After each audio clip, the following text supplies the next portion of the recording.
in the that's out to the internets. I hope you are having a great day. I am so happy to have an opportunity to come back in and talk about this topic, which is pretty important to me, which is basically, you know, the modernization of UX and UX tools. It's happening so fast. It's either a new method has been tried and people are sharing that information, or frankly, the explosion of UX tools is only proliferating. It's only speeding up. It seems like literally every day something new is dropping that I'm like, wow, I wish I would have had that 6 months ago, or I wish I would have had that last week in the case of some of these things. So today's presentation is really going to be focused on different ways that you can get up and running with regard to UX, and really all of these tools are focused on helping people operate more efficiently from the perspective of remote teams. So, for those that don't know me, I'm Chris Courtney. This was a presentation that was really focused on newsrooms, but frankly, anybody can use this. And I am a bit of a UX fanboy. I also am a bit of a journalism fanboy. So, this presentation was given over the weekend at a conference here in Chicago for the Society of News Design, and the whole thrust of this was ways that you can insert UX into your journalism practice. I do think that this really can be applied to any industry because, frankly, it really comes down to dealing with people and working with people. So, for those of you who do not know me, I've worked at a number of media entities over the last 20 years. I also helped start a design education startup, working with design students. You could see some of their work here. They work at a lot of places, and frankly, my path into UX led me from a lot of different areas. I used to be a print designer, and then when the iPhone came out, I moved into mobile and UX, and then when responsive design happened, I moved primarily into web, and now I just really consider myself to be a designer, which is why I created New Pragmatic. I want to help designers elevate their craft and work in a multitude of different directions. I don't really think you have to choose, I'm this type of designer or that type of designer. You can really do anything that you want to in the industry. So that's why newpragmatic.com exists. You'll be able to access material and lessons, but I'm putting this stuff literally everywhere because I'm trying to open source design education. So if you were to jump onto the YouTube channel, for instance, there's a series of videos that are dropping every week to help you elevate your design craft. And again, I'm on LinkedIn, Instagram, Slack, Twitter, Facebook, you name it, I'm out there. So let's discuss process, because before we talk about any sort of tooling, I want to talk about how we actually utilize UX in our practices. Because I hear a lot of people talk about, oh, well, I tried doing UX. We tried adding UX to our team, that discipline to our team, and it just didn't take. We're going back to doing whatever it is that we were doing before. We didn't find it.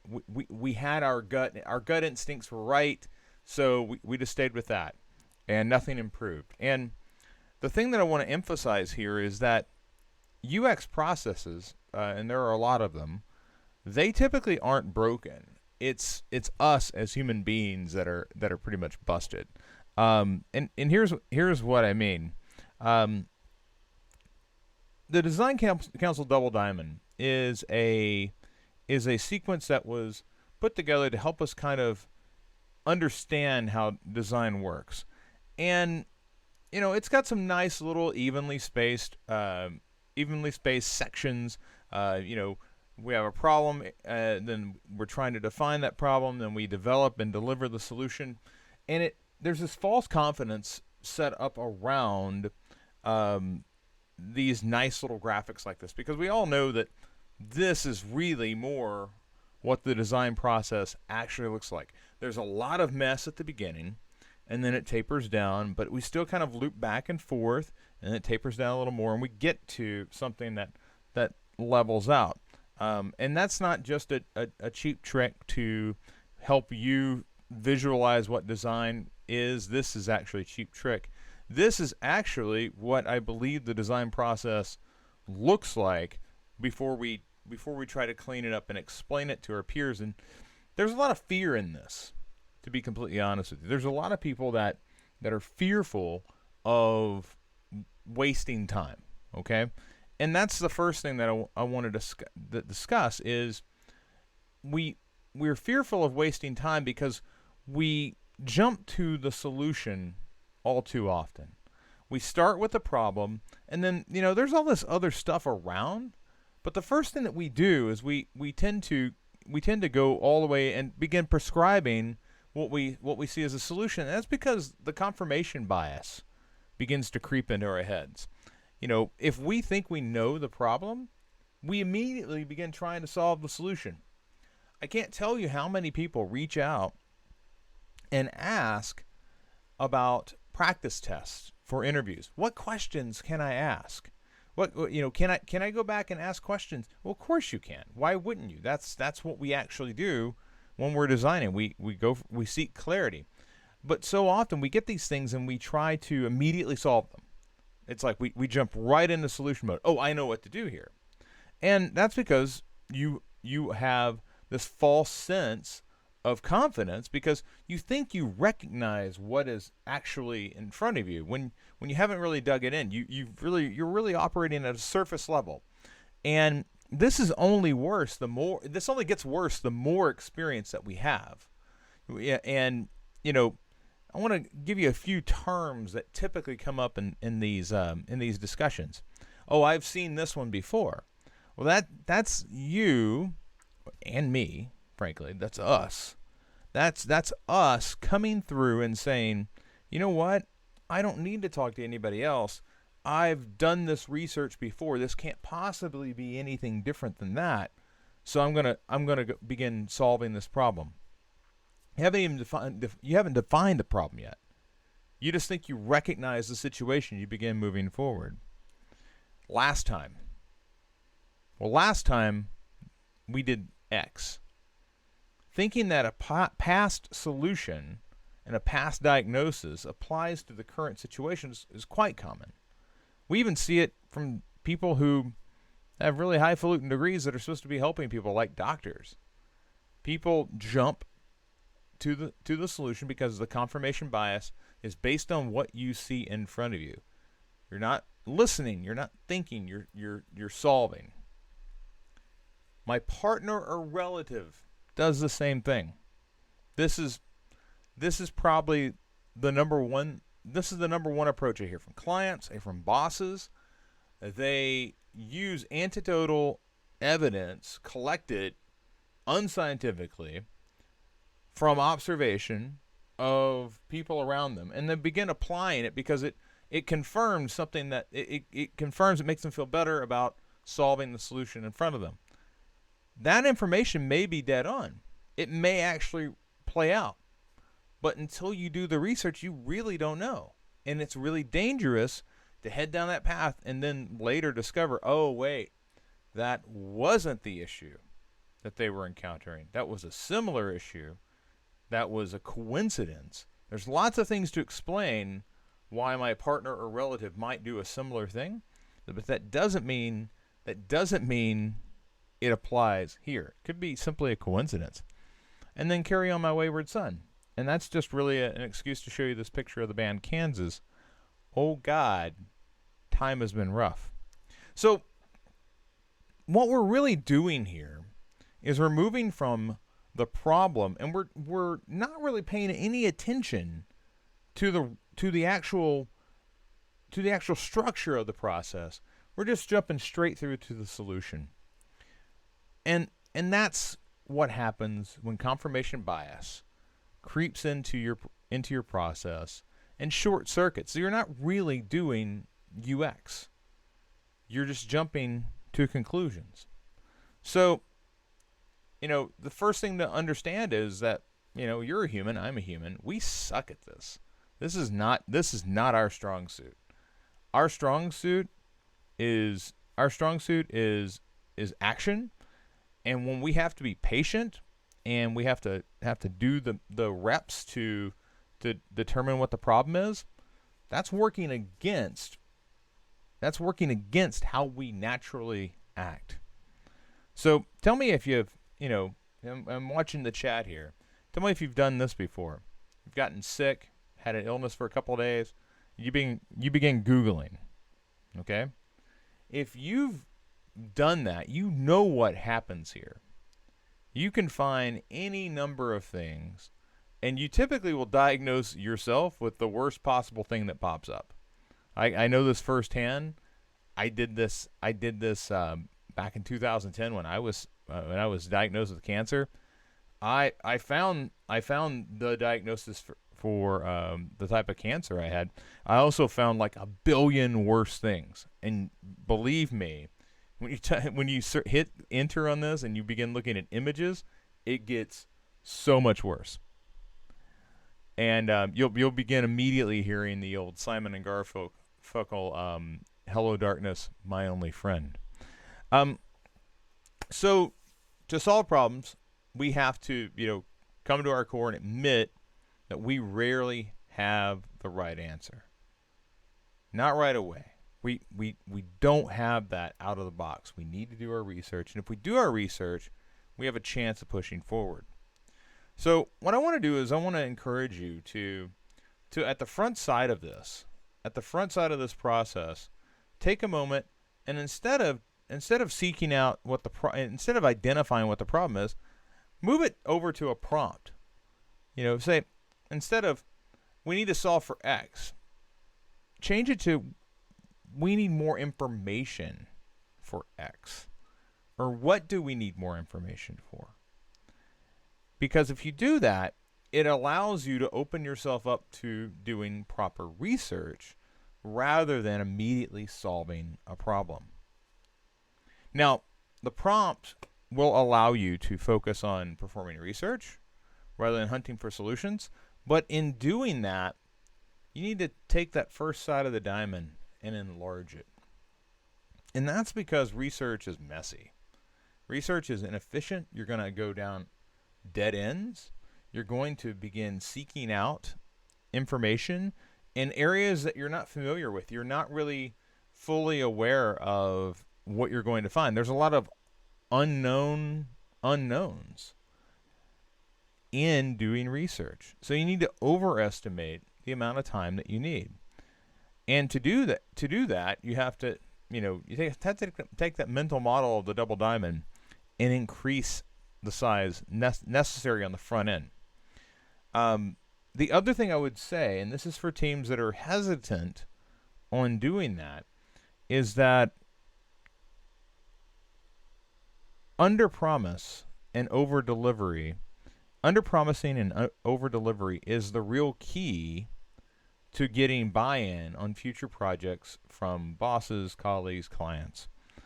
You have to take the first step, give them a number that is sufficient, but probably slightly over what you might actually need, and then come in under. Okay? Deliver faster. Ask for more, but give them that time back if you can get the job done quicker. And then the other thing I want to really look at here is not just the increase of the diamond, but I want to change the shape of it, because I really believe that we need to give more time to the divergent portion of this diamond and less time to the convergence. we need to front load research. Research is so pivotal and important to the success of your project that if you do not front load this, you're possibly going to short circuit the whole thing. So projects that are properly defined do better over time. They actually take less time to build because there's less revisions later on necessary because you've successfully identified the problem, you've been testing all the way, and the next thing you know, you're in a good spot. The worst thing that could happen is that you skip this process. You have a lot of do-overs. You have pivots. You have changes in direction. And you lose your budget. You blow your budget. And worse than that, you lose your people. If you lose your budget and your people, you're in a really bad place because you can't get any work done if it's just you by yourself. And also, at some point, if you have a lot of pivots, it will begin to weigh in on you. So this is why doing the research ahead of time and allowing the installation of the proper mental state to do the research is so important. I really do feel like journalists in particular are particularly well suited for UX. They have a cycle that that operates well. So if you look at the core of journalism, it's I'm going to research the topic. I'm going to observe. In that research and observation, there's lots of reporting, and then they repeat it, story after story after story. There's editors working with them all the way to they're very much divergent and convergent, divergent and convergent. The divergent part is I'm going to go find. The editing process is the convergent part to solidify what they found. UX operates much in the same way. It's research, observation, we build, and then we repeat. And we test all the way along. So I know a lot of designers don't like this approach because you feel like you already have a job and it's to do one of these other things. A good friend of mine, somebody I really respect, Brian Boyer, says, everybody says they want innovation, but it's damn rare to find anyone who's willing to change how they think of their job. A lot of people will bemoan the fact that things aren't moving forward, but they won't look at what they're doing as a potential root cause of the issue. They won't look at what they're doing and ask, well, how can I change to help change the outcome? There's a great story, post, I should call it. It's not really a story. It's really just an observational post by Jonas Downey, The Unnecessary Fragmentation of Design Jobs. Jonas works for Basecamp, a company based here in Chicago, and he looks at all the different ways that we partition out what a designer does. Oh, it's UX and UX UI and UI and product and front end and graphic designer and UX UI focus and visual and digital design and all these things. Why do we need all these things? Ultimately, we need a consolidation of what we think about as a design job. Having a bunch of specialists is great, particularly if you're on like some gigantic team, but a lot of us are not. So, and if you're on a smaller team, these specializations will become less and less relevant. And then Mike Monterio takes a step forward. And, I don't know if you know Mike, but writer of great books like Design as a Job, How Designers Ruin the World, I think just came out, or Ruined by Design. I think it's Ruined by Design is the actual top title. But he says, anything that can help you do your job is your job. And I think that's true. Anything that can help you do your job is your job. That does not mean you do everything every day. There will be days where you focus on one thing or another. But anything that can help you do your job is your job. And that means some days you're going to focus on research, some days you're going to focus on front end, some days you're going to focus on visual design. But my emphasis for you is that every designer, regardless of their discipline, should focus on research first. So we're back to the diamond, and these diamonds move in two directions. There's the divergent side and the convergent side. We have a different mental approach to these two sides. On one side of it, the divergent side, we need to be welcoming of all ideas that come in. This is not the time to shoot down your peers when they suggest something. This is the time to be open to hear and listen.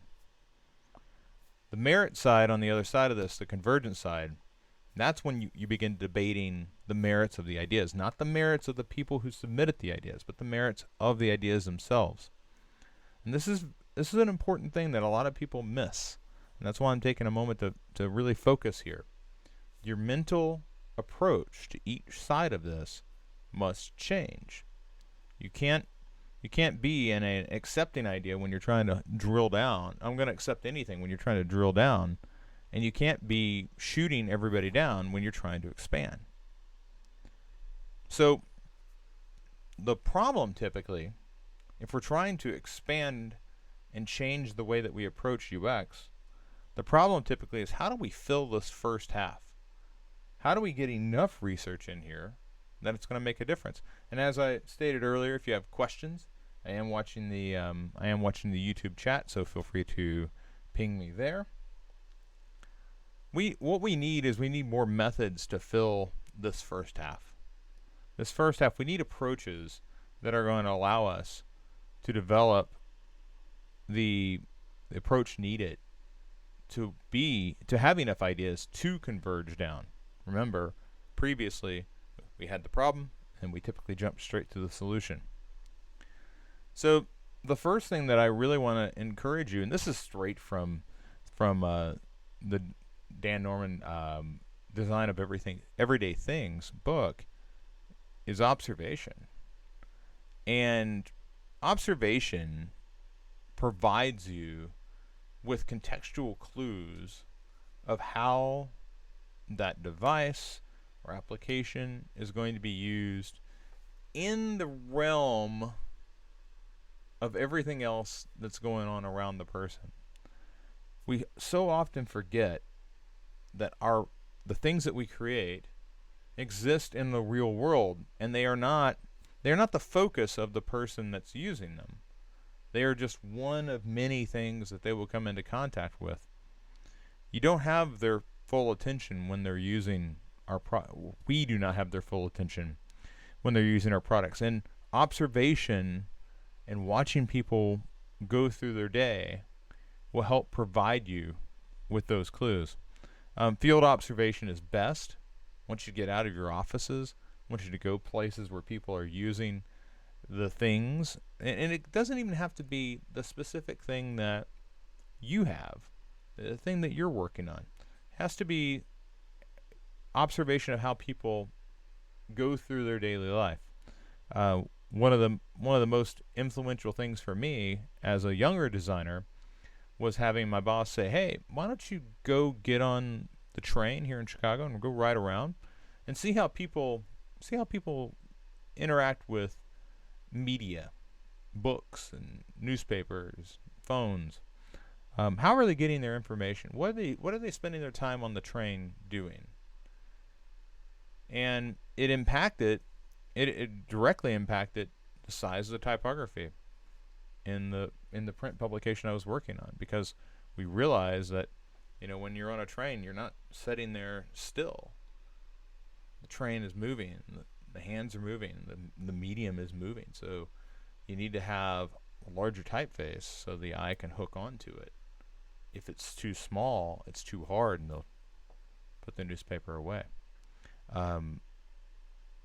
If I was doing field, and I've done other field observation as well, particularly with we were looking specifically at data connection for a mobile app and trying to see how fast could the app load information, and what were the issues, what what things were. Was the data access consistent? Like, were there dead zones that we had to consider? And was there any way to make it load faster? And that observation made it very clear. We made some graphical changes to the way that we were presenting information to try to simplify the design so that it loaded faster, because the data is actually a very small portion of it. It was the data that was being pulled. It was the visuals that were piling on most of the speed issues. So by simplifying the design, we lightened the load of the application. It was much easier to load on a phone, and then you could use it faster. That's what you get from field observation. Like this guy, this is what you're going to be seeing. You're going to be sitting on a park bench taking notes. You're going to see this guy come along, and he's got his phone out. And the questions, some of the stuff that I brought up just a moment ago. Data, population, how many people are actually out in the park?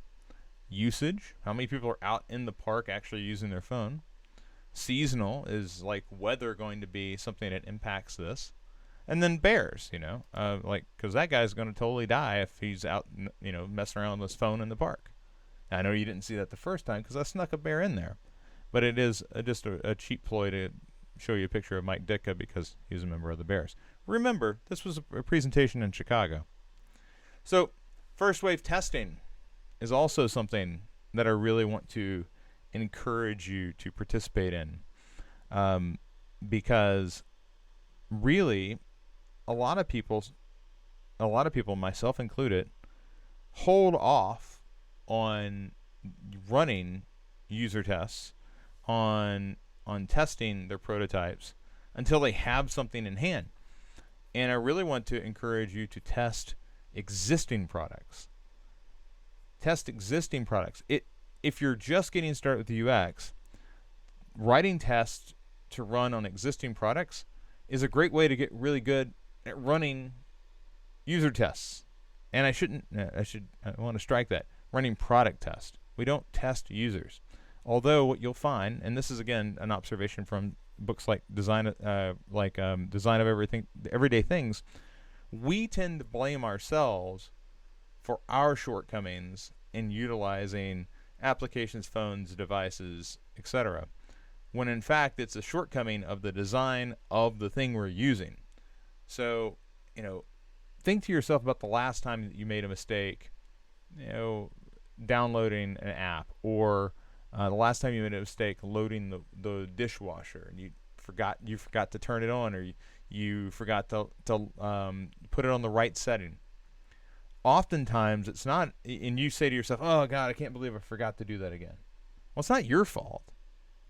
It's the fault of the design of the device that you were using. 9 times out of 10, it's you have the right conceptual model. It just didn't apply to the thing that you were using. That's what you're trying to figure out when you do this first way of testing. You're trying to find the conceptual flaws in the things that you're going to run tests on. You are testing the product, and you really want to make sure you double down on that and you make people comfortable when you're doing these user tests or these product tests. Now, on one side of the NN group, or the Norman Nielsen group, you have Jacob Nielsen running heuristics. You can run tests by yourself on a site of a competitor. You can write out a list of how fast does it load, how easy is it to find account settings, was I able to save to favorites, what's sharing like. There are all sorts of things that you can do to run a test, and this is heuristics. This is something you can run by yourself. You can run with a colleague. I think it's really great, but I really think usability testing, the testing of products by people who are not on your team, this is really the key. This is a key piece of observation, but it's also one of the places where you begin developing empathy for the end user, because they're not living and breathing this the way that you are. The folks that live and breathe this, we're too close to this we're too close to this, and we will miss the nuances that an external user who's never thought about it or has just used the product, they will see it right away.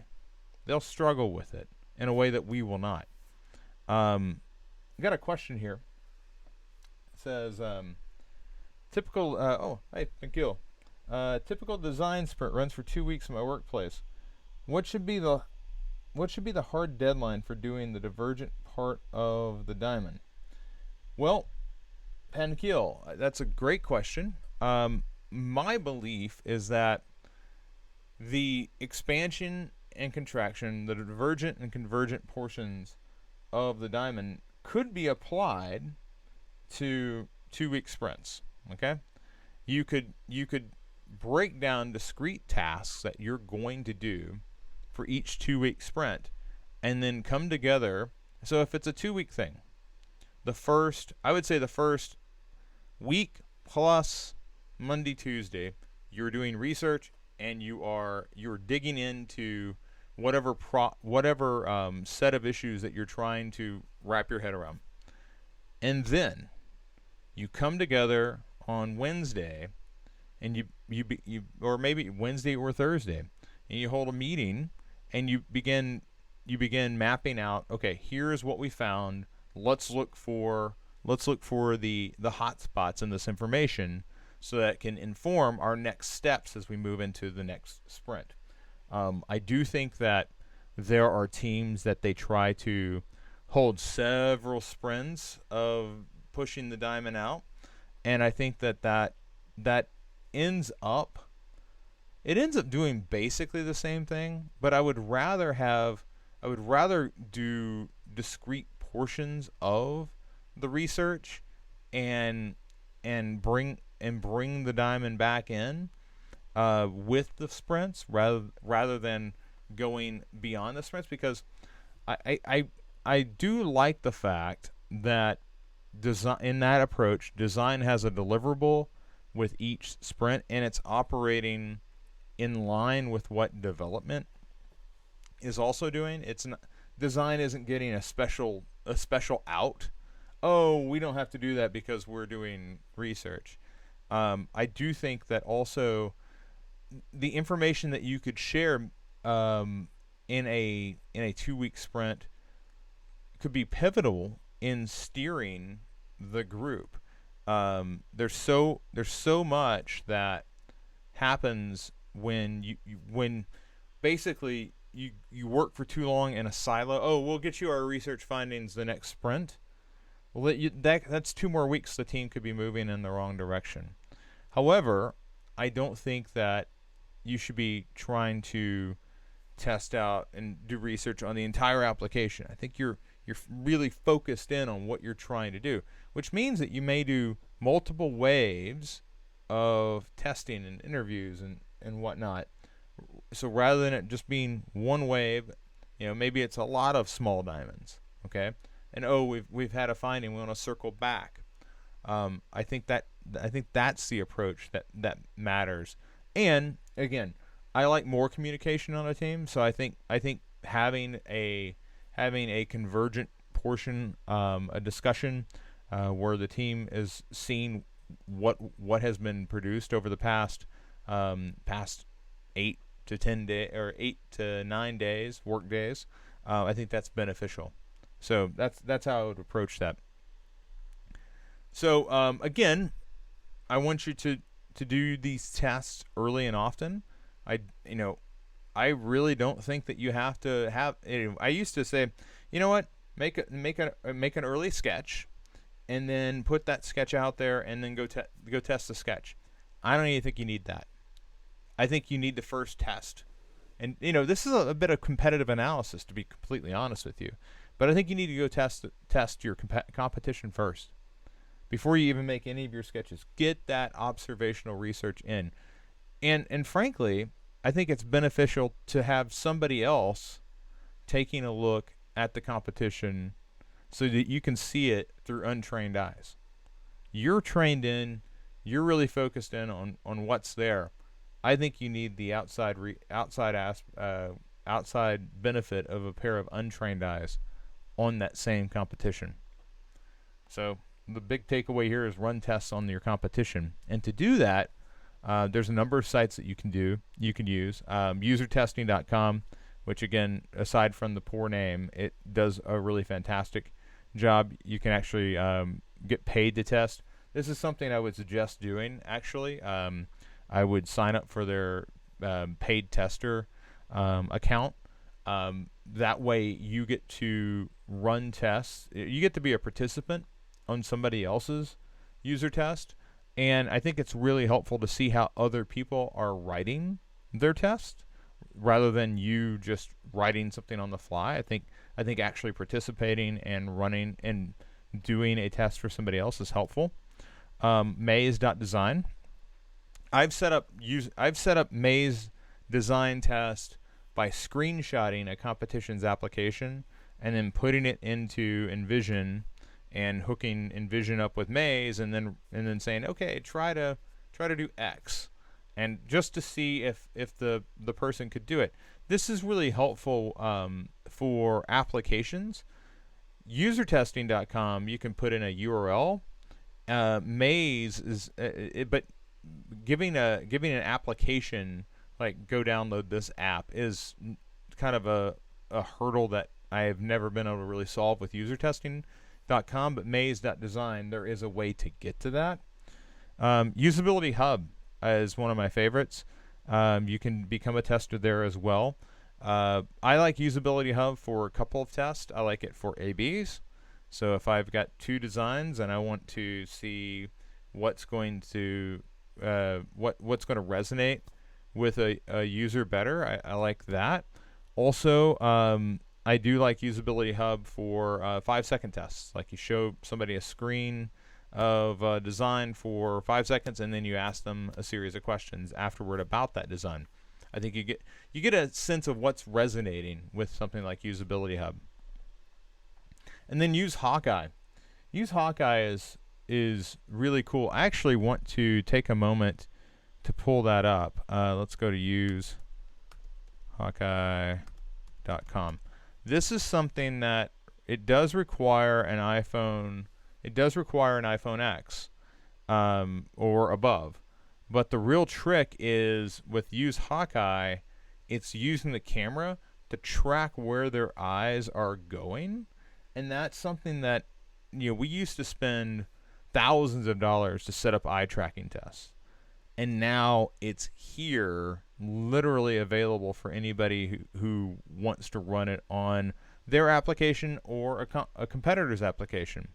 As you move down, let's see, I want to see if they've got the test video. Let's watch the test video, because in this, what I want to show you is how it works. It's really actually pretty cool. So as you can see here, it doesn't give you laser vision, but it does track the eye of the user, so you know exactly where they're looking at any given time on the application. It's super cool. Again, laser vision, that's pretty cool. Laser vision with bears would be even more awesome, but that's coming, I guess, in V2. So let's talk about user interviews, because I broke down, observation and some different ways that we could do observation and testing. User interviews are just as pivotal. There are two types of user interviews, internal and external. The stakeholder interviews that are internal are really key because they really help you identify what's going to be required out of this project that I'm working on. I need to uncover who on the different teams may or may not be on board with what we're doing. I am going to allow this to inform my process. It's going to tell me, oh, I should take step A or step B first. And then buy-in. You don't want to surprise somebody 6 months from now, 3 months from now, 2 weeks from now with, hey, we're going to do X and we've done all this research and we've talked to all these people. without talking to the people in your organization. There are people in marketing, sales, finance, engineering that you should be having conversations with. If you're not having conversations with them, they're going to feel blindsided. This is a goodwill gesture. Reach out to them, have a conversation, take them out for a tea or a coffee, and ask them about their experience. And really do this with anybody who could sync your project. Okay, it's quite fine to be very liberal with the people you include here, but make sure you know who absolutely has to be, who you have to talk to. And then ask good questions, and then shut up. Like, don't talk anymore. Just listen. Let them speak. Okay? And ask good questions like, hey, when a past project has been successful, what key attributes have been present? That's a good question because you're asking them to call upon data that they have in their head. You're not asking for their ability to predict the future. You're asking them about past results. Keep them on what they've observed. Give them questions that you probably can't answer. You might not have been at the company, you weren't involved with those projects, but those questions, when you ask a question about past projects, that allows them to play to their strengths, okay? Set them up to give you successful feedback and guidance, all right? A bad question is like, how much money does this need to make? Because the answer is always as much as possible. But honestly, they don't know. They don't know how much it has to make. That's a prediction. That's like guessing into the future. Keep all your questions like present and past with stakeholders. Don't ask them to predict futures. We're terrible at prediction. Now, user interviews, where we go external, this is where you're trying to eliminate assumptions. Some of the observations that you're going to hear from internal stakeholders, those are going to be a lot of assumptions. Oh, we know that our users do X. That, again, the confirmation bias is strong. You're using the external interviews to confirm or deny those assumptions. You're also trying to build up context for how the application or project fits into the daily life. And when you do that, you develop empathy for those users. You understand that this is not their entire world. And then finally you're trying to understand what goals are they trying to accomplish by utilizing and how can our product help them reach those goals. There are no bad users to interview, in my opinion. Every user, even people who used to be your user, actually people who used to be your user and are not anymore, those are the really good ones. Those are really good ones to go after because you're going to identify issues. Like, why did you abandon our product? Oh, we turned off that feature.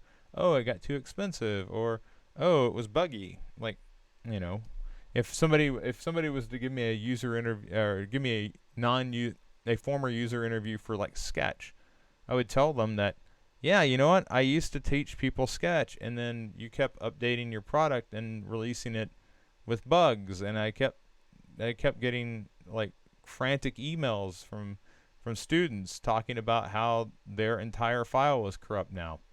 So I stopped teaching with Sketch. That's literally why. So, and that feedback would be good, I would think. Ask good questions here too. But ask them questions that they can answer. Like, walk me through your week. Let me understand how much time you have to deal with the thing that I'm working on. I need to understand how it fits. Don't ask, do you like our website? Because the answer is always, sure, yeah, it's great. Yeah, I haven't looked at it in a while, but yeah, it's okay. It's not helpful. It's not helpful. They're trying to be nice. Okay? Ask them questions that they can answer honestly. All right, and you'll be good to go.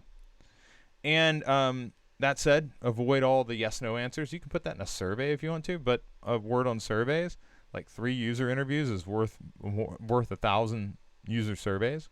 It's even more valuable, I think. because a user interview will take you in unexpected places, where a user survey is just, they're okay, but you could ask a crappy question. One thing I would suggest is when you're doing user interviews, do them in pairs. Have one person talking with the user, have another person doing the documentation. This will allow you to keep the interview rolling without the odd pauses while you write something down. It also will allow them to feel like they're engaged with you, all right? Because again, the pauses go away. Few ways that I would suggest doing this for remote teams. Utilize Zoom. I utilize Zoom every week on New Pragmatic. I would also utilize Typeform. Typeform is a place where you can collect some basic information from them.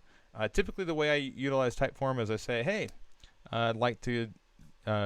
Somebody says, "Hey, I'd like to participate in your user interviews," and I say, "Hey, okay, awesome. I'm going to send you this link. It's a Typeform. I collect their basic information, and that Typeform connects to a Calendly, and that Calendly allows them to select a time on my calendar so that we can conduct the interview." And this saves a lot of back and forth with email that's wasteful to everybody involved, because the last thing you want to do is spend all your week trying to schedule a user interview. All right, just use Calendly. And I want you to document this stuff as you go, because when you're operating in a remote environment, you need to make sure that your information is available to everybody who's participating. UserBit app is, or UserBit is a relatively new product that's come out that's really built around creating a house for all of your user research. Another one is Airtable, and Airtable is way more robust than UserBit. UserBit's really focused on user research. Airtable, I like that they've got what they call templates now, and Airtable is really focused on, hey, you want to use it for user research? Use it this way. You want to use it for data? Use it another way. Airtable's trying to come up with a lot of different ways that you could utilize their product, but I really think that this approach, it acts as a central organizing house for all of your user research. And another one that we'll talk about in a minute is Miro, or real-time board. But I want to talk about the convergent portion for a moment, because Pankiel had asked a really good question just a second ago about how this fits into sprints. I do think that there are some natural convergent spaces inside the divergent zone. So there is a bit of research, and then you come back in, you pull it back in to do some mapping of the interviews, of the competitive analysis, of the user testing that you've performed to that point. Product testing, Chris, not user testing. And with affinity mapping, you're basically, this is where you get all the stickies out. Okay, you get all the stickies out and you say, okay, well, these are all communication, these are all power struggle, these are all execution, tools, plant making. You begin finding themes. When you're finding themes, you're basically organizing all the disparate ideas that have popped up, the things that are in your notes. If you ran a survey, the things that came back in the survey. These are the things that move in all sorts of different directions, and it's really hard until you get them on a wall and you get everybody moving the stickies around. Now, this is a very useful team building exercise because it exposes everybody to the data that has been collected. But you're a remote team. How does everybody utilize and do this if there's no stickies? Well, one of the easiest ways to do this is with Figma. Figma, basically everybody just writes their stuff down in a Figma file. Everybody can access it at the same time, and you begin moving the ideas around where appropriate. Another tool is Miro. This used to be called Real-Time Board up until like a few weeks ago. And with Miro, this is really more focused on user research and collaboration than Figma. Figma is like a everything tool. I'm using it for this presentation. It's also used for prototyping. But Miro is really focused on, hey, you're not going to build a prototype out of this, but you are going to build user flows, and you're going to build personas, and you're going to do affinity map. Like, that is what you do in Miro. So there's a couple of options there. It just depends on what your team wants to use. User personas is what pops out of the other side of the affinity mapping, because in developing the hotspots, you identify goals, frustrations, and motivations, and those end up powering your personas. Your personas are the composites of that information, because you're trying to shift it from what are we trying to solve to who are we trying to solve for. We're trying to solve for a particular type of user. Sorry, just taking a look over at the YouTube chat. By the way, if you have a question, feel free to jump in. As you can see here, KDL, this is not a real person. All right, KDL is really a composite of our findings to this point. We're trying to make these users from all the information that was collected from prior steps. Goals, frustrations, motivations, those are the keys, okay? If you can help somebody reach their goals, if you can understand what frustrates them, and if you can also understand what motivates them. This was a big piece of Daniel Pink's book, Drive. If you can understand what motivates a person, you can turn that person into a customer. You can turn that person into a user. Motivation is really the key. Motivation allows you to understand why they're frustrated and allows you to see how to get them to that goal. Now, the real key with the any good user persona, if done correctly, you will hear the result of it in your team and how they talk about the project. We're trying to solve for Katie. Katie needs this.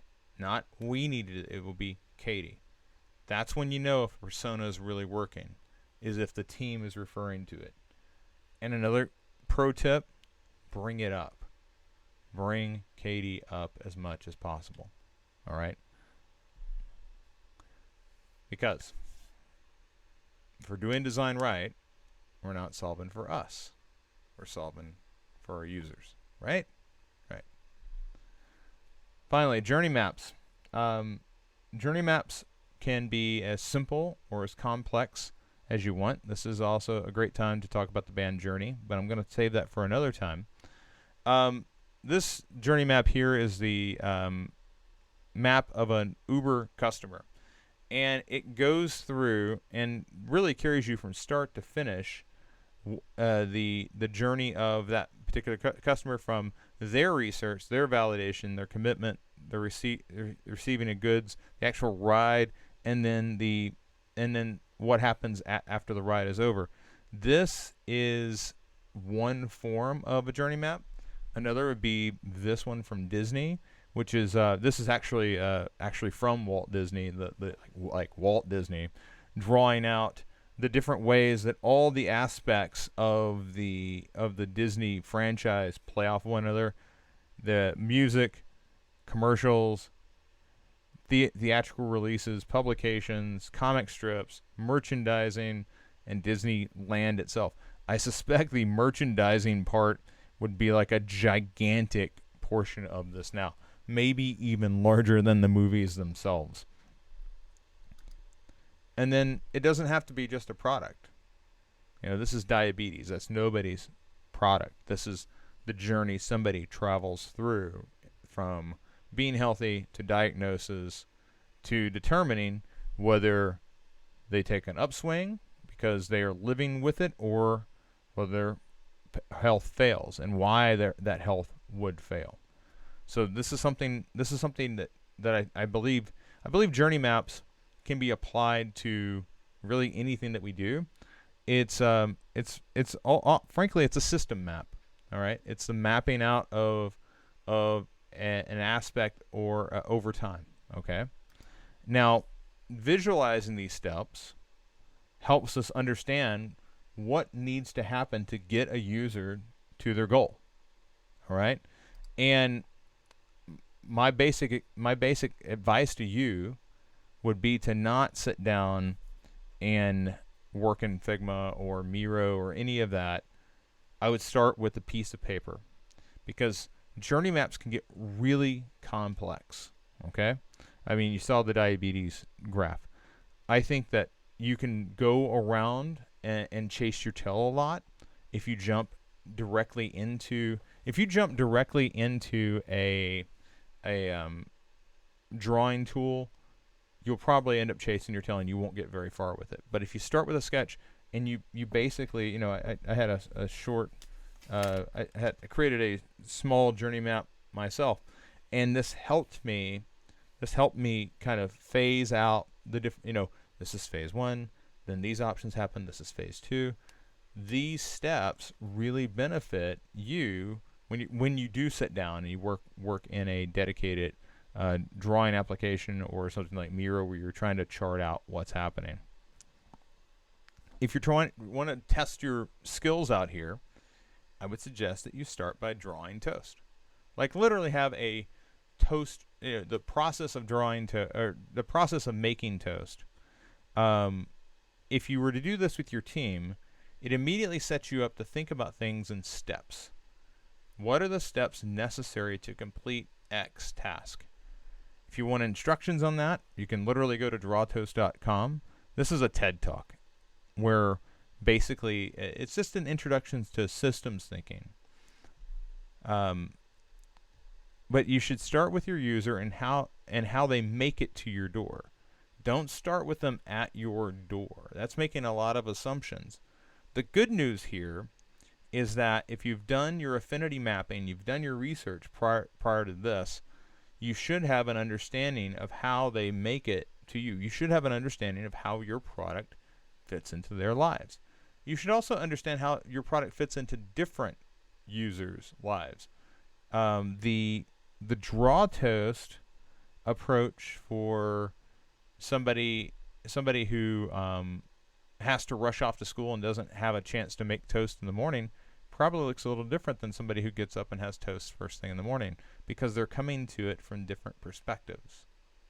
Think about, you know, what's the difference between somebody eating toast in the morning and somebody eating toast in the afternoon. What are the different considerations? Maybe if I'm eating toast in the afternoon, I'm making like a sandwich. If I'm eating toast in the morning, I'm making something with jam, or it's sweet. There's different contextual things that are involved there. Finally, I'm going to talk about user flows, because I really think that user flows are the discrete portion of the journey map. If we're really focused on a specific task, in the Uber example, I'm just focused on the validation portion of this map, the portion where the user is saying, yes, I want to book it right now. And it basically allows you to not focus on the other aspects of the design process and just focus on, okay, how does this user complete this specific area of the exercise? In this case, a former student of mine was getting people to sign up for financial aid. And they were, you know, you sign up, you visit the site, you sign up, you are applying to schools, yes, no. There's a lot of yes, no here. You know, do I go left? Do I go right? Tools that are really good for this. One of them is called Flow Map. I really like Flow Map. Miro also does a bit of this. I like Flow Map because it's very simplified. It allows you to collaborate with your team and work in small bits. Another one is Overflow. I like Overflow as well, but Overflow really leans on you having basically wireframes or a prototype to make the user flow play. And I think that I want to start simpler than that. That isn't saying I don't like Overflow. I do like Overflow. It's just that I like us to begin our user flows with, you know, simple boxes and diamonds and circles. I want us to start with concepts and thoughts rather than actual, like, finished designs. But then another thing that struck me when I was looking at user flows recently is how much user flows really share with voice design. When we think about designing for Alexa or Google Home or Siri, we begin talking about the design of conversations and what comes forward when you look at these interfaces for designing conversations. They look a lot like user flows, and it's because they are. There's just, you're extrapolating away the side of this that says I'm going to put an interface on this. You're designing the interface. You're designing the if else statements, the yes nos. It's all here, and you can use a product like Invocable to design and launch and design, prototype, and launch Alexa skills. You don't have to understand really how to code and deploy for that platform. That you can do it all right here. But I really do think it helps you get started with thinking in terms of conversational design. We can go in a lot of different directions as a remote team. I don't want something like a new platform necessarily getting in the way, particularly when you can deploy directly to Amazon and test it on your Echo or your Dot or whatever. So invocable.com is the way I would go there. Finally, in closing, LinkedIn had a most in-demand skills post earlier this year, and it highlighted that UX design, if I look at this in alphabetical order, UX design is in the top 5. Okay? Cloud computing, analytical reasoning, artificial intelligence, people management, UX design. Some of that, we're designers. I don't want to really get into artificial intelligence because that's really Domo Arigato, Mr. Roboto. That's clearly a reference to 1981 Sticks. That's not for me. For me, anything that can help me do my job is my job. And that, for me, is UX. So UX for the win. It will make you more valuable to more companies. It will expand your design skill set. And it will have you creating solutions that actually work for people. So thank you. That has been my talk for today. If you do have questions, I encourage you to reach out. I'm going to go ahead and wrap up because we actually have gone over again. Somehow I went over. This was much shorter in its live presentation. But I'm available, chris@newpragmatic.com. Feel free to reach out anytime. And with that, hey, Pen Kill, thanks for sticking around, man. Certainly appreciate it. With that, I'm going to bounce. Pen Kill, any other questions before we wrap up? I see you're still here. No? All right. Well, it's been my absolute pleasure chatting and hanging out with all of you. And I'm going to wrap up. Thanks for joining us.